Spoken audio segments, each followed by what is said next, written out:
घोषणा है दक्षिण आफ्रिका दिनिकिया सीरीज भारतीय दल। शिखर धवन हेले नूतन अधिनायक। यही खेलाड़ी को दिगला विश्राम। गत रविवार दिन भारत और दक्षिण आफ्रिका मध्य T20 सीरीज द्वितीय मैच चली।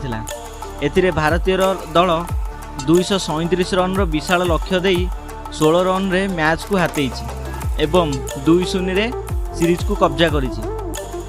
T20 सीरीज पर भारत और दक्षिण आफ्रिका मध्य दिनिकिया सीरीज अनुष्ठित हेबो।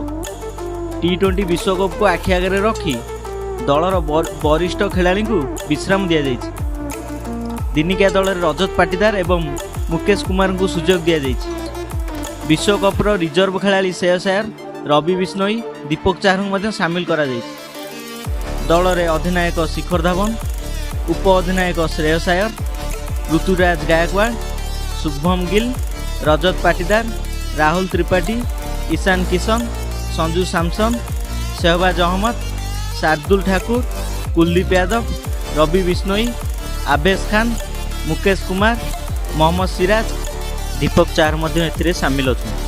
प्रथम दिनिकिया मैच लखनऊ ठारे खेल जाबार अछि।